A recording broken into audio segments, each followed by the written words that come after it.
sampai detik ini kita baru mendapatkan surat pembatalan. Mungkin Kiai Imad bisa memberikan sebuah statement terhadap apa pembatalan ini, sehingga seminar internasional ini terpaksa dibatalkan. Silakan Kiai. Terima kasih Mas Yusuf. Assalamualaikum Profesor Dr. Henry Subiakto. Waalaikumsalam. Assalamualaikum Dr. Kiai Haji Ubaidillah Ahmad Tamam. Terima kasih Mas Yusuf.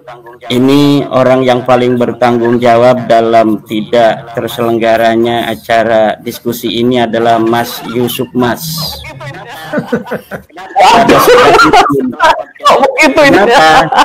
Kenapa begitu? Karena setelah podcast kita semalam, kemarin malam itu, bahwa acara tetap akan membahas nasab, karena di situ memang saya diundangkan untuk membahas nasab.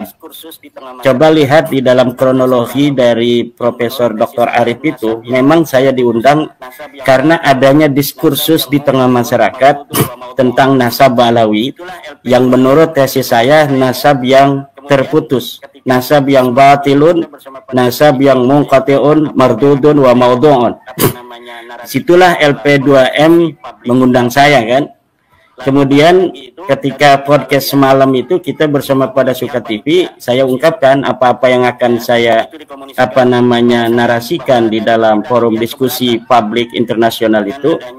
Lalu pagi-pagi itu dari Rabita Alawiyah menghubungi pihak panitia, Mas Yusuf. Ya, dan itu dikomunikasikan kepada saya bahwa dari Rabita Alawiyah keberatan dengan adanya diskusi publik yang akan diselenggarakan 10 September itu membahas nasab. Mereka dari pihak Rabita Alawiyah inginnya hanya membahas sejarah dan sudah ditentukan yang akan dikirim adalah Alwi Alatas dan Hanif Alatas. Dan itu ada screenshotnya dikirimkan pada saya kepada panitia untuk agar saya juga memperhatikan bersama-sama, karena memang pihak UIN itu kan di jalan tengah. Mereka ingin acara ini berjalan tetapi sesuai dengan kesepakatan bersama. Nah, itu kronologinya seperti itu. Mereka dari pihak Rabita Alawiyah mengirim SMS kepada pihak panitia agar 10 September itu tidak membahas nasab, hanya membahas sejarah saja.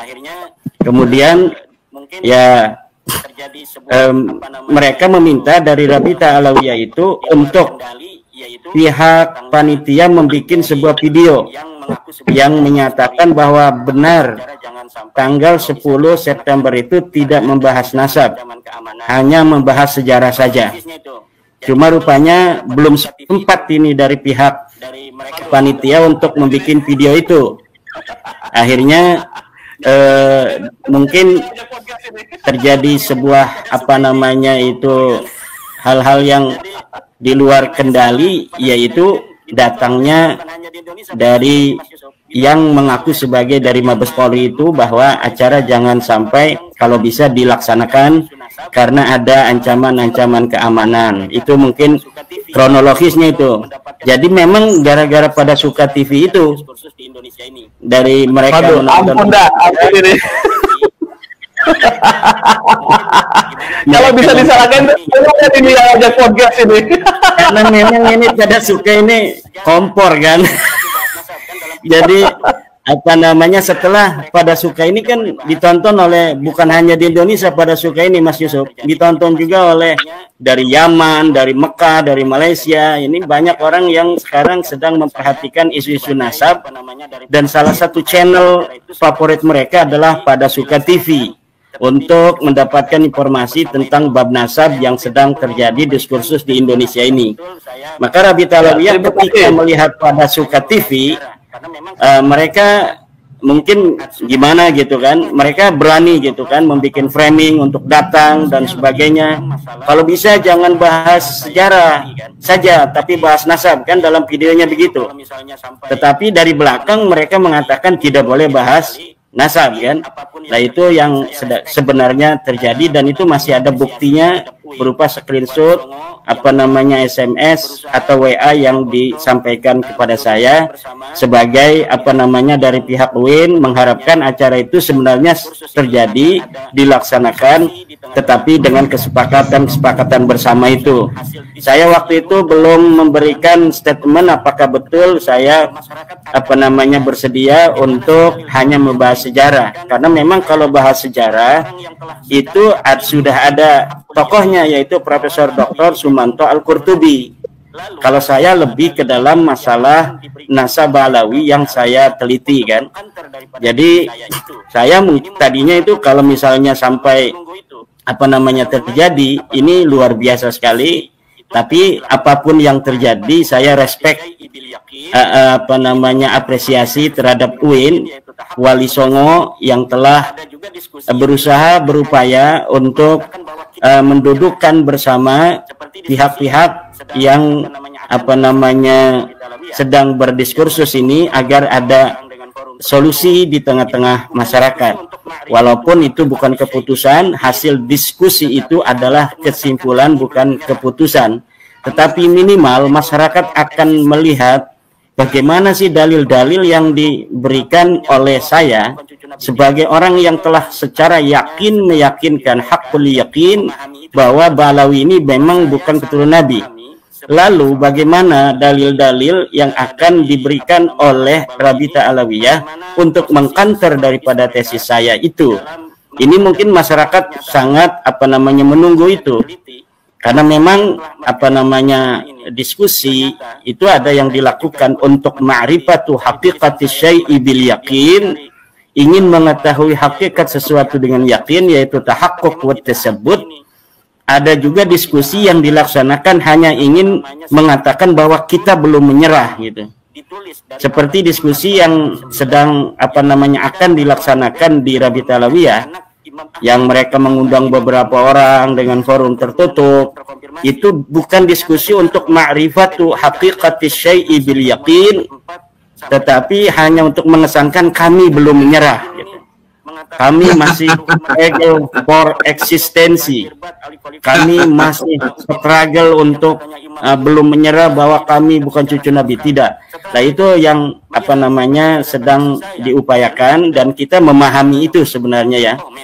Saya sangat memahami sebagai seorang yang meneliti dari nasab Ba'alawi ini, bagaimana posisi psikologis mereka di dalam menghadapi sebuah kenyataan bahwa ketika diteliti apa-apa yang telah mereka yakini selama ini, ternyata setelah mereka juga ikut meneliti dari tulisan saya itu, mereka kemudian mencari maraji saya itu, mereka melihat kitab yang saya sebutkan, ternyata memang tidak ada ini.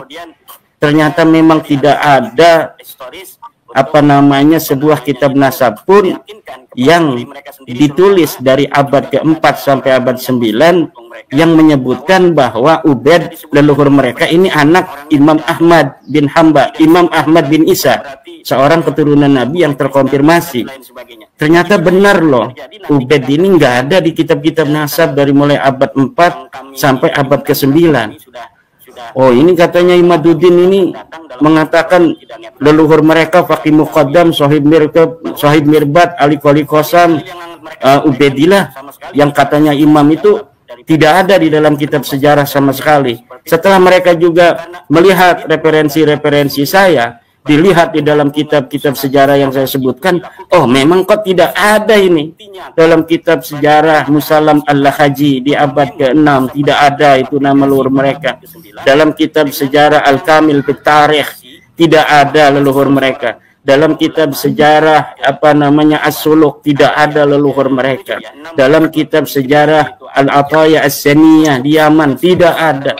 Ulama-ulama yang disebutkan, ulama-ulama di Mirbat disebutkan, ulama-ulama di Tarim disebutkan pada saat di mana Faqih Muqaddam itu hidup, ternyata Faqih Muqaddam tidak disebutkan sama sekali. Itu mereka mulai gundah gulana gitu kan, Tetapi bersama dengan itu kemudian mereka mencari alibi-alibi historis untuk dapat meyakinkan kepada diri mereka sendiri, terutama juga kepada orang-orang yang masih mendukung mereka, bahwa tidak disebutkan bukan berarti orangnya tidak ada. Tidak disebutkan bukan berarti mereka bukan cucu Nabi dan lain sebagainya.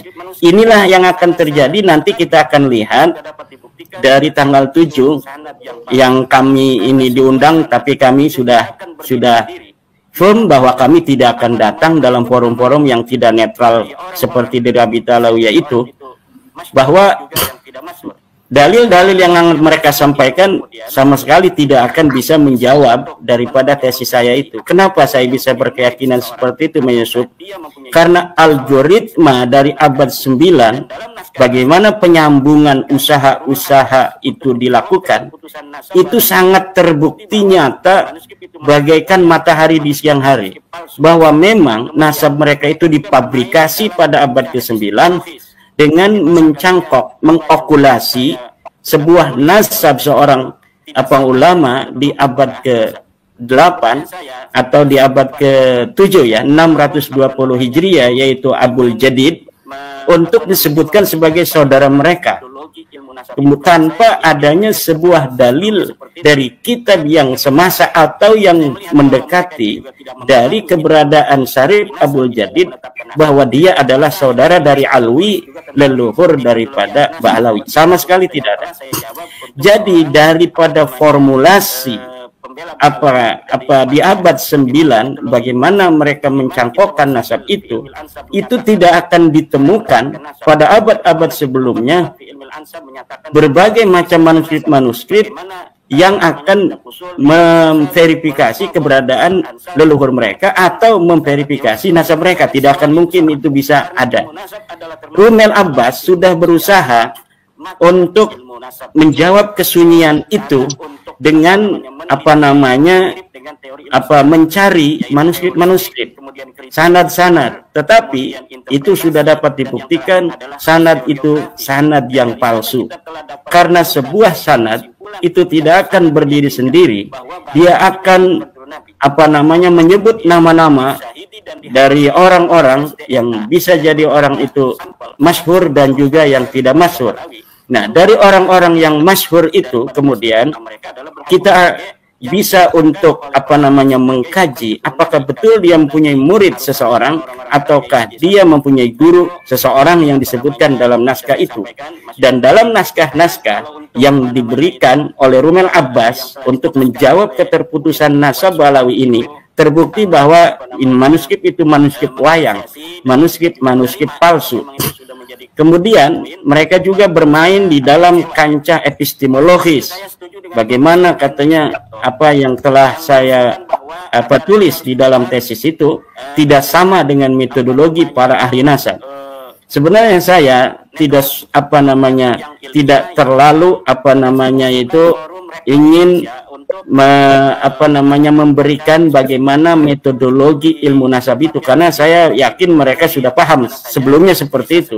Tetapi ketika saya melihat bahwa mereka juga tidak memahami metodologi ahli nasab di dalam menetapkan nasab, terpaksa akhir-akhir ini saya menulis juga tentang metodologi ahli nasab seperti yang telah saya jawab untuk seorang pembela Ba'alawi dari Madura. Bagaimana metodologi ilmu nasab, bagaimana kitab Rasail fi Ilmil Ansab menyatakan tentang cara menetapkan nasab, bagaimana kitab Muqaddimat fi Ilmil Ansab menyatakan teori isbatin nasab, bagaimana kitab Usul Ilmin Nasab wal Mufadalah Bainal Ansab menyatakan teori-teori ilmu nasab, dan semuanya itu sama. Karena ilmu nasab adalah termasuk di dalam ilmu sejarah, maka ilmu nasab itu teori cara untuk menelitinya itu mirip dengan teori ilmu sejarah, yaitu heuristik, kemudian kritisasi sumber, kemudian interpretasi, dan yang terakhir adalah historiografi. Dan dari sana kita telah dapat menemukan sebuah kesimpulan yang sangat meyakinkan bahwa Ba'alawi ini memang bukan turun Nabi. ditambah kemudian disyahidi dan dihakimi oleh tes DNA dari beberapa sampel, 180 sampel dari keluarga Balawi yang telah jelas hasil daripada tes DNA mereka adalah berhaplogrup G yang dinyatakan oleh para ahli sebagai bukan keturunan Nabi, karena keturunan Nabi harus sama dengan orang-orang Arab, yaitu J1.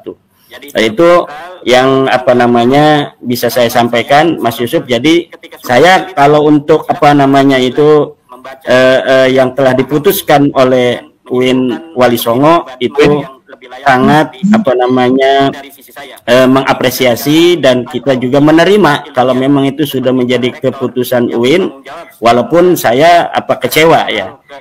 Oleh karena itu saya setuju dengan Profesor Henry Subiakto yang mengusulkan bahwa acara ini harus digelar dengan apa namanya itu tempat yang netral, tempat yang ilmiah, yang netral, dan saya mengusulkan Forum Rektor Indonesia untuk mengadakan acara diskusi ilmiah di tempatnya, bisa di dalam negeri, di luar negeri, atau di mana saja, bisa secara offline, bisa secara online, tidak usah pakai massa, tidak usah pakai apa namanya itu orang yang hadir, cukup saya dan Rabita Alawiyah, saya bersama beberapa teman dan Rabita Alawiyah, kemudian dihadiri oleh para profesor, para rektor dari seluruh universitas yang ada di Indonesia.